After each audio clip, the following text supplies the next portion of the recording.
ইব্রাহিম আলাইহিস সালাতু ওয়াস সালাম ইসমাঈলকে ডাক দিয়ে বললেন, ইসমাঈল, তোমাকে বললো আমার আল্লাহ আদেশ করলেন কুরবানি দেওয়ার জন্য সন্তান, তোমার কি পরামর্শ? ইসমাঈল আলাইহিস সালাতু ওয়াস সালাম ইব্রাহিম আলাইহিস সালাতু ওয়াস সালামকে ডাক দিয়া বলে, আব্বা গো, আল্লাহ রাব্বুল আলামিন যদি আমাকে আদেশ করে আপনি আল্লাহর রাস্তায় আমারে কুরবানি করে দেন, এজন্য আব্বা আমার দুইটা হাত ভালো করে বেঁধে দিবেন, আমার দুইটা পাও ভালো করে বেঁধে নেবেন, আমার চক্ষুগুলোকে আপনি ভালোভাবে বেঁধে নেবেন। আব্বা গো, আপনি যখন আমার গলার মধ্যে বিসমিল্লাহি আল্লাহু আকবার বলে ছুরি মারবেন, আপনার চোখ আমার চোখ যখন লেগে যায়, আব্বা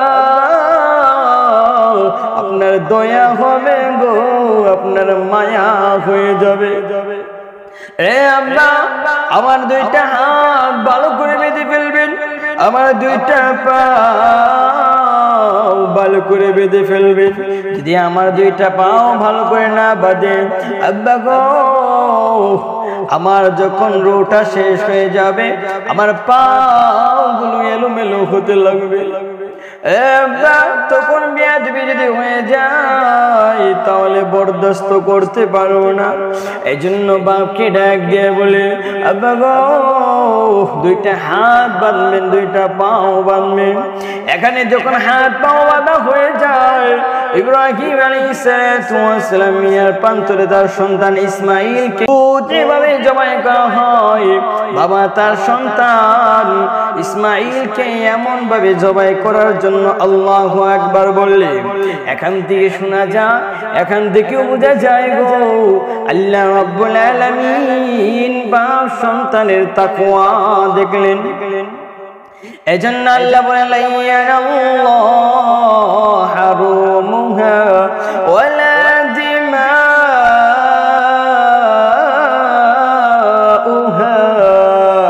আল্লাহ বলেন, বান্দারে, কুরবানি যে করবা ওই কুরবানির রক্ত আমি আল্লাহ খাবো না, এই কুরবানির গোশত আমি আল্লাহ রাব্বুল আলামিনের কাছে যাবে না।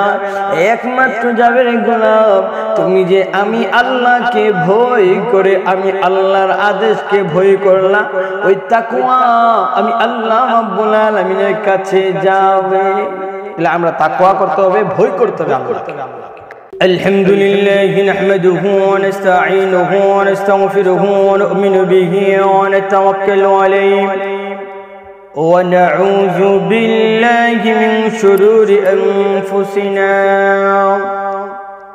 ومن سيئات أعمالنا، من يهده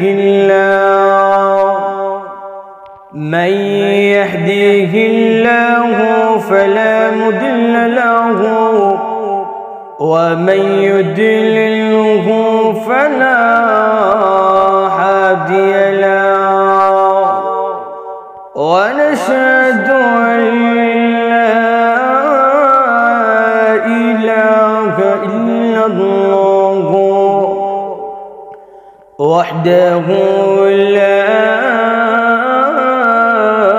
شريك له،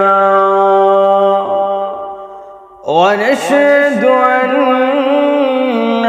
سيدنا وسندنا وحبيبنا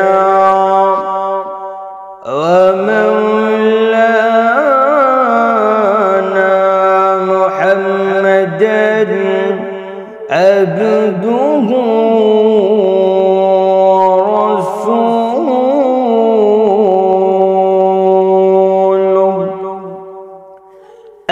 الذي أرسل إلى الناس كافة بشيرا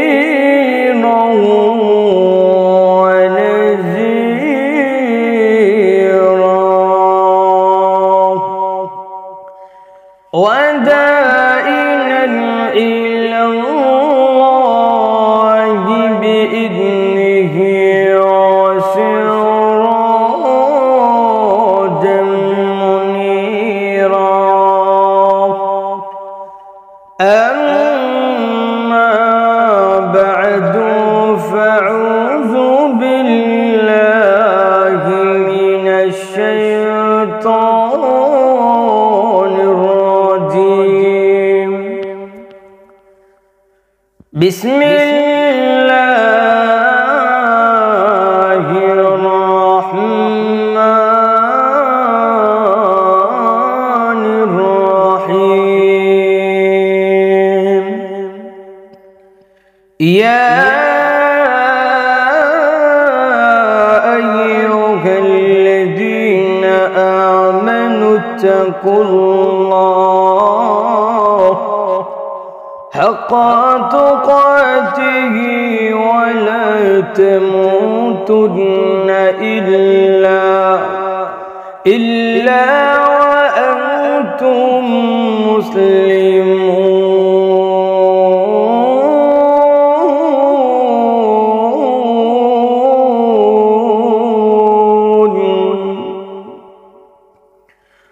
صدق الله المولانا العظيم وصدق رسوله النبي الكريم ونحن على ذلك من الشاكرين والشاهدين والحمد لله رب العالمين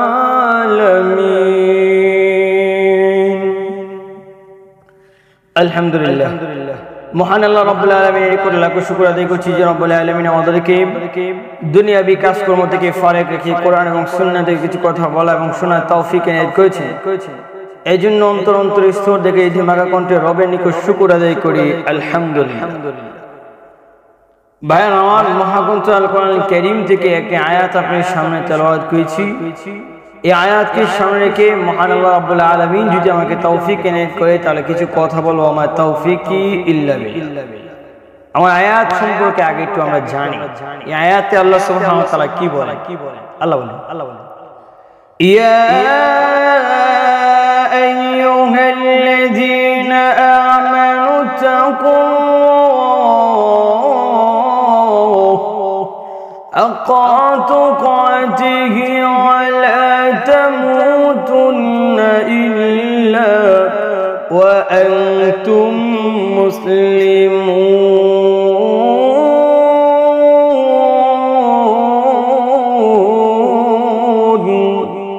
আল্লাহ বলেন ইয়া আইয়ুহাল্লাযীনা আমানু, ওহে ঈমানদারের দলেরা, তোমরা যথাযথভাবে আল্লাহকে ভয় করো।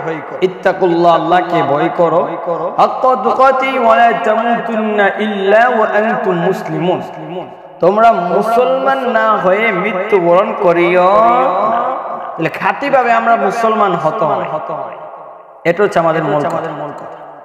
এবার আসুন আমরা যে বিষয়টা নিয়ে আলোচনা করব সেই বিষয়টা হচ্ছে তাকওয়া, তথা আল্লাহকে ভয় করা। ব্যক্তিগত জীবনে যদি আমরা আল্লাহকে ভয় করি তাহলে আমাদের সমাজ ঠিক হয়ে যাবে, রাষ্ট্র ঠিক হয়ে যাবে এবং আমাদের সমাজের ভিতরে শান্তি চলে আসবে। আমরা সবাই ভাবি যে আমাদের সমাজটা কিভাবে শান্তি হয় না, কেননা আমরা আমাদের ফ্যাসিস্ট সরকারকে যখন অনুকরণ করতে লাগলেন মানুষগুলো, তখন দেখি এই মানুষ এই সমাজের ভিতরে কোনো সময় শান্তি আসে না।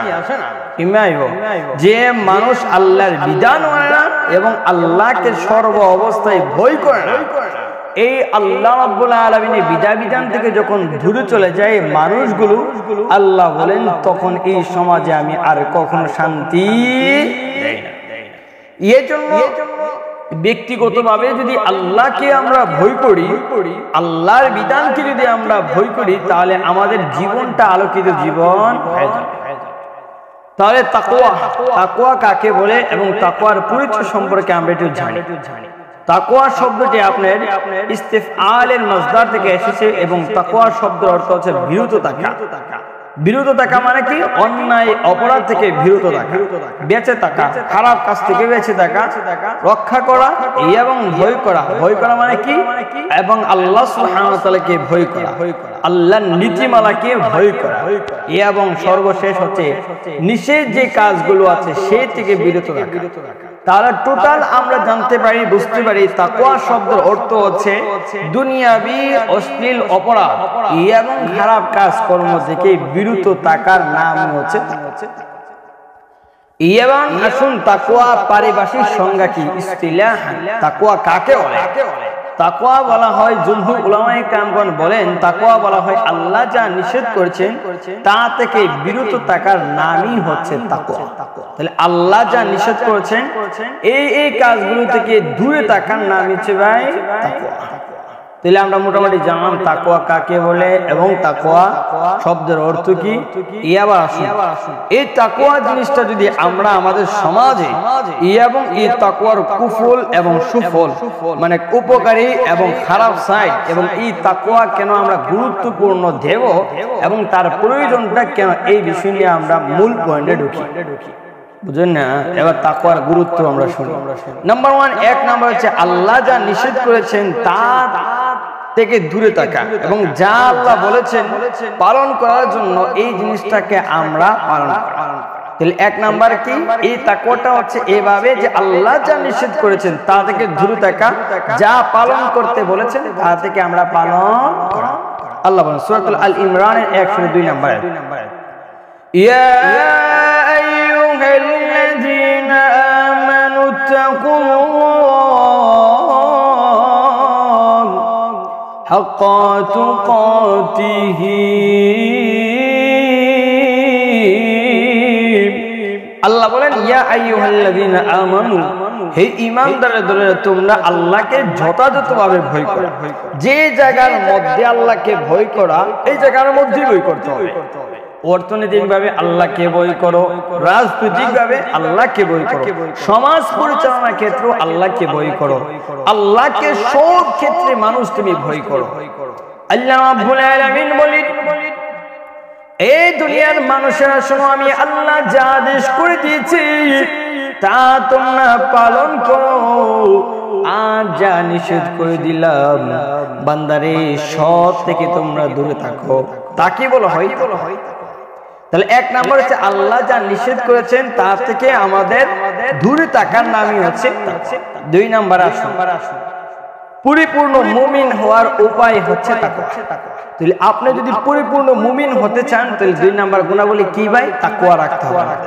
এজন্য আল্লাহ বলেন ইয়া আইয়ুহাল্লাযীনা আমানু তাকুল্লাহ হাক্কা তুকাতিহি ওয়া লা তামুতুন্না ইল্লা ওয়া আনতুম মুসলিমুন।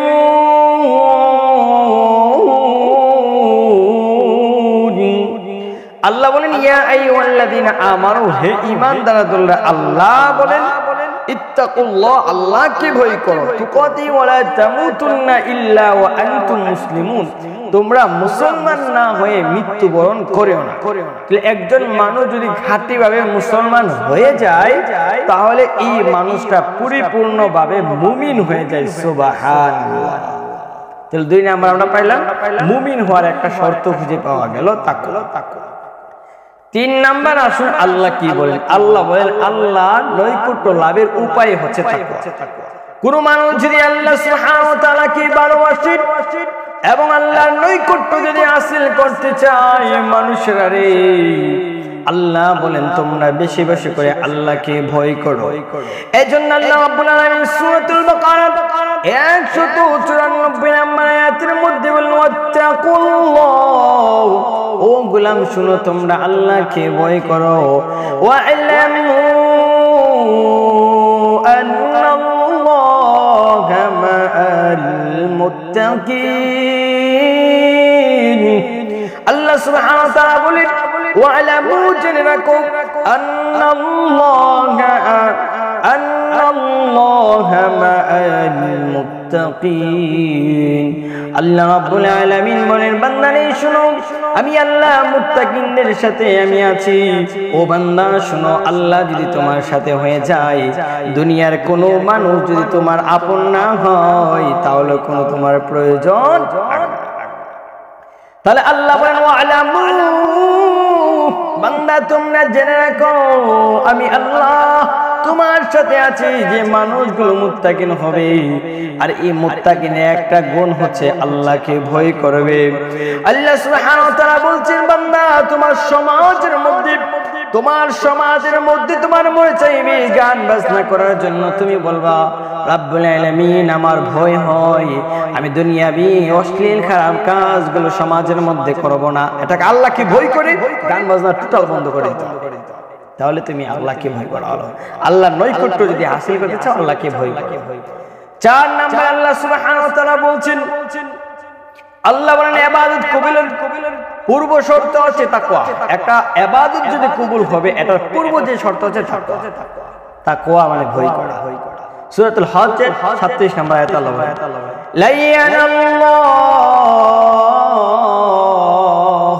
আল্লাহ বলেন লাইয়ানাল্লাহ, আল্লাহর নিকট আল্লাহ বলছেন শোনো বান্দা লাইয়ানাল্লাহ হারুমুহা ওয়ালা দিমাউহা। আল্লাহ সুবহানাহু ওয়া তাআলা বললেন আল্লাহর নিকট কুরবানি গোশত পৌঁছে নাই এবং পৌঁছে না তার রক্ত। কুরবানি যে আমরা করি না, কেন আল্লাহ বলেন ইন্না আতাইনাকাল কাউসার। ওগো নবীজি আমি আল্লাহ রাব্বুল আলামিন আপনাকে কাউসার দান করলাম। ফাসাল্লি লিরাব্বিকা ওয়ানহার, আপনার রবের নামে নামাজ পড়েন, কুরবানি করেন। এই যে কুরবানি যে করেন, এই কুরবানি কিন্তু কোনো কিছু জানা আল্লাহর কাছে, কিন্তু আল্লাহ বলে লাইয়ানাল্লাহু রুহা ওয়ালা দিমাউহা। আল্লাহ রাব্বুল আলামিন বলে মানুষেরা তোমরা যে কুরবানি করো, কুরবানির গোশত আমি আল্লাহ রাব্বুল আলামিনের কাছে পৌঁছাই না। শুধু তাই নয় বান্দা শুনা করে কুরবানি যে করো পশুর রক্ত আমি আল্লাহর কাছে যাই না। একমাত্র শুনে রাখো বরং তার নিকট পৌঁছাই তোমাদের তাকওয়া। তাকওয়া মানে কি? ওই সময় একটা মজা একটা তাকওয়া। আরে ভাই আমি এলাকার চেয়ারম্যান হয়ে গেলাম, আমি এলাকার চেয়ারম্যান যদি 20,000 30,000 টাকা দিয়ে অংশীদারে কুরবানি দেই কেমন হবে? সমাজের মানুষেরা বলবে অত্র এলাকার চেয়ারম্যান সাহেব কত না ফকির হয়ে গেল। আবার অনেক সময় মানুষগুলো ভাবে আমি সমাজের মধ্যে একজন লিডার মানুষ, আমি কিভাবে অংশীদারে কুরবানি দেই। এজন্য সুদের উপর টাকা দিয়ে হলেও তারা এমন ভাবে চিন্তা ভাবনা করে গো যে সুদে টাকা দিয়ে হলো একটা বড় গরু কুরবানি দেব। বড় গরু, শুধু তাই না, আবার গরু টানবার সময় বলে ভাই গরুটার দাম কত? গরুটার দাম কয় না 1 লাখ টাকা। মানে বড় গরুটা মানে বুঝাইতেছে এই গরুটা আনছে এলাকার নেতা বুঝি না, 1 লাখ টাকা আনছে, শোনা যাবে লাগে। এইভাবে যদি করেন তাহলে হবে না। এই জন্য আল্লাহ বলছেন কোনো কিছু চাই না, একমাত্র নিয়ত, একমাত্র তোমার যে তাকওয়া এটা। ইব্রাহিম আলাইহিস সালাতু ওয়াস সালাম তার সন্তান ইসমাঈল আলাইহিস সালাতু ওয়াস সালাম কে মিনার প্রান্তরে নিয়ে গেলেন। আল্লাহ রাব্বুল আলামিন ডাক দিয়ে বলেন ইব্রাহিম রে তোমার প্রিয় জিনিসটাকে আল্লাহর রাস্তায় কুরবানি করো। ইব্রাহিম আলাইহিস সালাতু ওয়াস সালাম উট আল্লাহর রাস্তায় কুরবানি করলেন। আবার আল্লাহ বলেন ইব্রাহিম তোমার প্রিয় জিনিসটা আল্লাহর রাস্তায় কুরবানি করো। আবার ইব্রাহিম আলাইহিস সালাতু ওয়াস সালাম কুরবানি করলেন। আল্লাহ বলে ইব্রাহিম রে তোমার প্রিয় জিনিসটা আল্লাহর রাস্তায় কুরবানি করো। ইব্রাহিম আলাইহিস সালাতু ওয়াস সালাম ডাক দিয়ে বলেন প্রভু গো একবার কুরবানি করলাম, 2 বার করলাম, আর কি প্রিয় জিনিস হতে পারে? ইব্রাহিম আলাইহিস সালাতু ওয়াস সালাম এবার ভাবতে লাগলেন, আমার তো সবচেয়ে বড় প্রিয় হলো আমার সন্তান ইসমাইল। ইসমাইলকে মিনার প্রান্তরে নিয়ে গেলেন। ইসমাইল, আল্লাহ আমাকে আদেশ করলেন তোমাকে পৃথিবীর জমিন থেকে বিদায় করে দেওয়ার জন্য কুরবানি করতে হবে। ও সন্তান, তুমি কি বলো রে? ইব্রাহিম আলাইহিস সালাতু ওয়াস সালাম ইসমাইলকে ডাক দিয়ে বললেন, ইসমাইল, তোমাকে বললো আমার আল্লাহ আদেশ করলেন কুরবানি দেওয়ার জন্য সন্তান, তোমার কি পরামর্শ?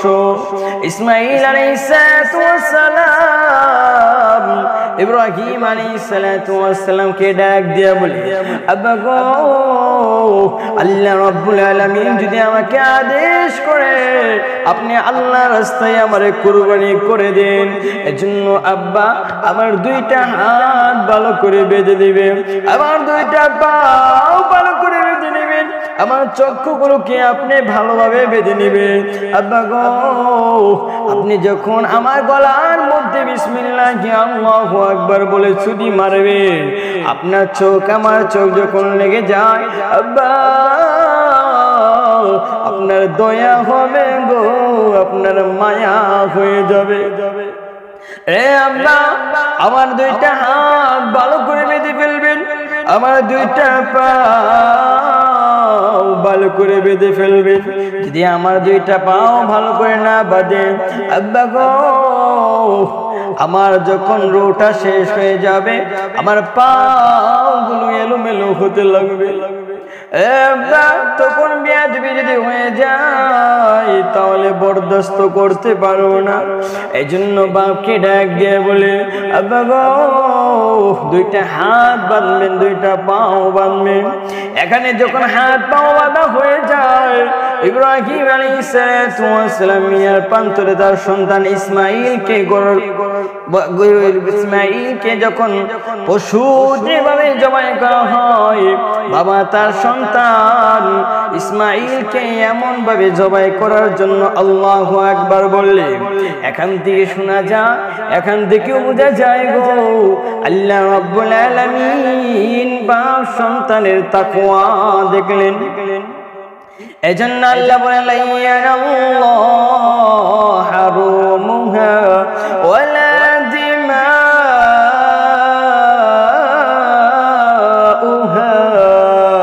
আল্লাহ বলেন, বান্দারে, কুরবানি যে করবা ওই কুরবানির রক্ত আমি আল্লাহ খাবো না, এই কুরবানির গোশত আমি আল্লাহ রাব্বুল আলামিনের কাছে যাবে না।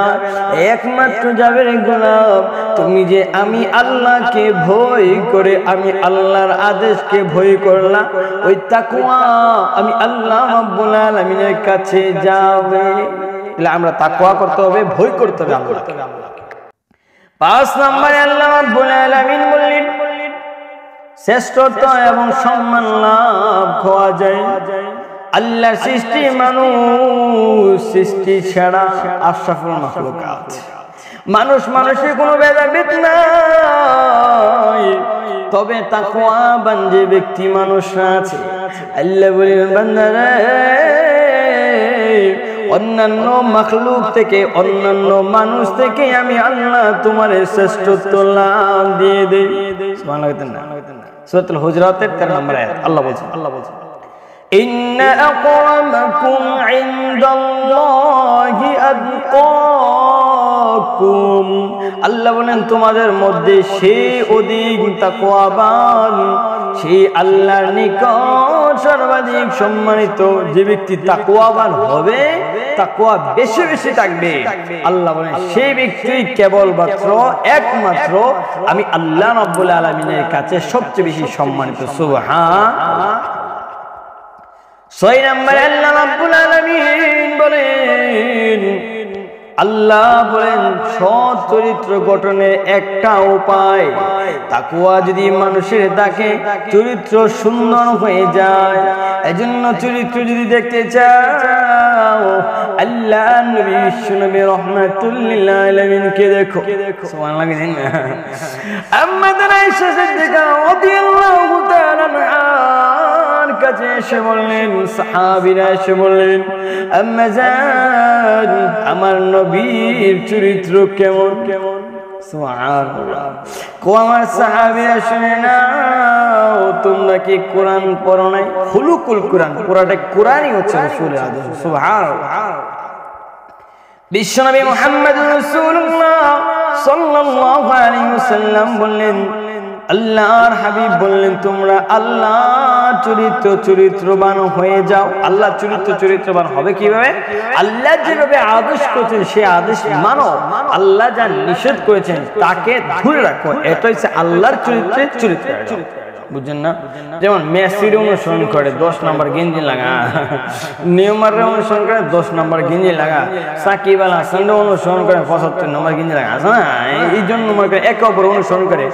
আল্লাহ যে আমি আল্লাহর রঙে রঙিন হবা, আমি আল্লাহ যা আদেশ করেছি তা পালন করবা, যা নিষেধ করেছি তা থেকে দূরে থাকবা, এটাই হচ্ছে আমি আল্লাহর রঙে রঙিন হবা। সুবহানাল্লাহ।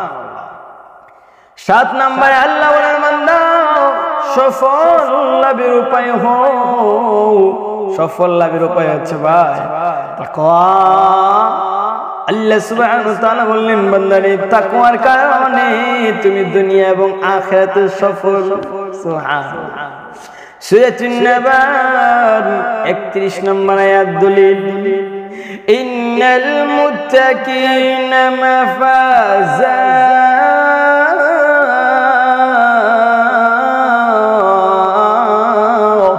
নিশ্চয়ই মুত্তাকিনদের যে রয়েছে সফলতা।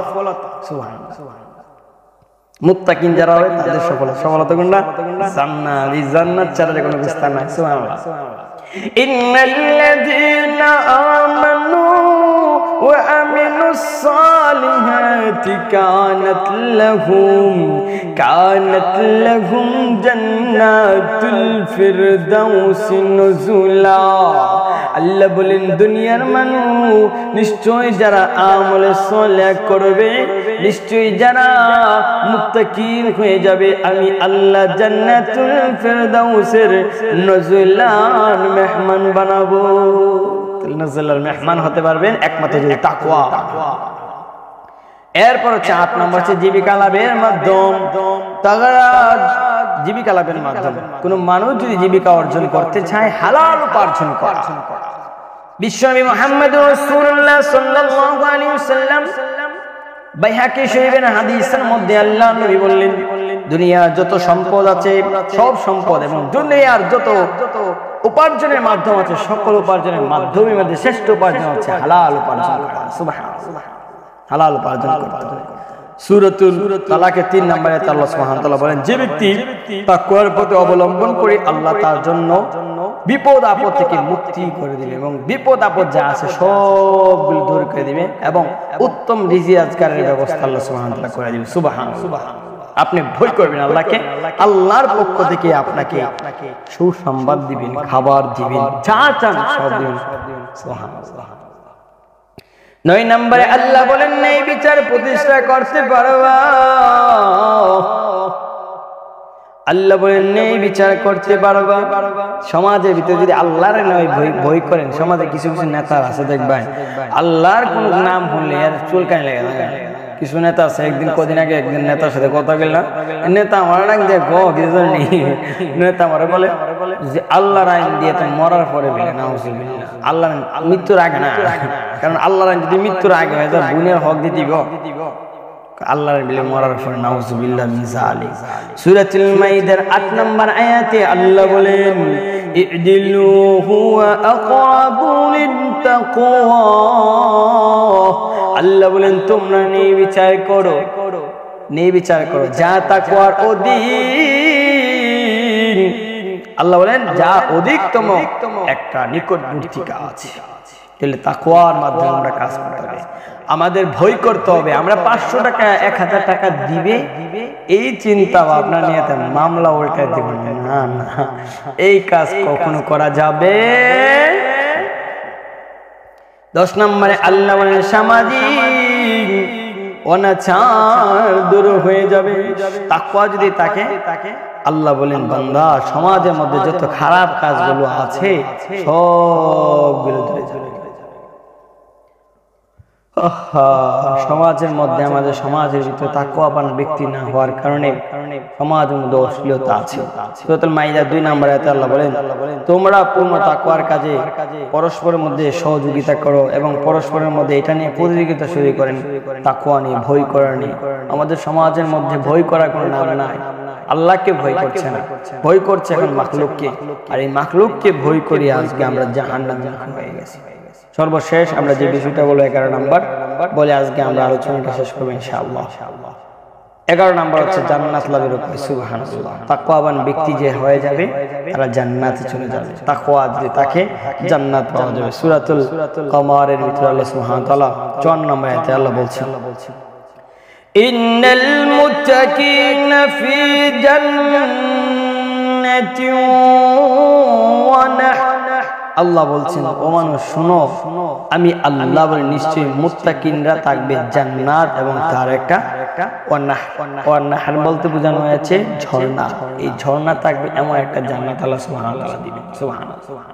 তাহলে আমরা আমাদের আজকে আলোচনা টপিকস থেকে আমরা বুঝতে পারছি যে মুত্তাকিন বান্দা যদি 11টা গুণাবলী আমরা বলেছি, যদি ব্যক্তিগতভাবে যদি আমরা মুত্তাকিন বান্দা হই তাহলে আল্লাহ বিপদ আপদ থেকে আমাকে সব দিক দিয়ে বাঁচাবে। সুবহানাল্লাহ। এজন্য প্রাণের ভাইরা আমার চলে আসুন, যে যে জায়গার মধ্যে থাকি না কেন সব জায়গার মধ্যে তাকওয়া নিব, সব জায়গার মধ্যে তাকওয়া নিব। মরণের আগে আমাদের তাকওয়া বানাতে হবে ভাই। মরে গেলে গা ভাই এই যে বললেন না, আইরে মানুষ রঙিন মানুষ দম পুনাইলে তুষ, একদম মরলে দম বললে সবাই কোন কাম শূন্যের খাঁচা শূন্য হলো, পাই কোথায় তারে বলো। শেষ, সোনার খাঁচা একদম শূন্য হিসেবে সবাই খুঁজবে, কোন মানুষই তখন কি হয়ে যাবে, একদিন তোমারি নাম মসজিদে হবে এলান হয়ে যাবে, আব্দুল্লাহ নাই পৃথিবীর জমিন থেকে বিদায়, শেষ শূন্য হাতে আমি আমার বিদায়। সন্তান সন্তানের মতন থাকবে, বাবা মার মতন থাকবে, স্ত্রী স্ত্রীর মতন থাকবে, দুই একদিন কান্নাকাটি করবে, তারপরে বলে দেবো সবাই নতুন করে জীবন। আহা আসুন আমরা আমাদের তাকওয়ার যে আলোচনাটা করেছি আল্লাহ সুবহানাহু ওয়া তাআলার কাছে আমরা দোয়া করি আল্লাহ যেন আমাদেরকে এই তাকওয়ার উপর আমল করার তৌফিক দান করুক। আমিন। আসসালামু আলাইকুম ওয়া রাহমাতুল্লাহি ওয়া বারাকাতুহু।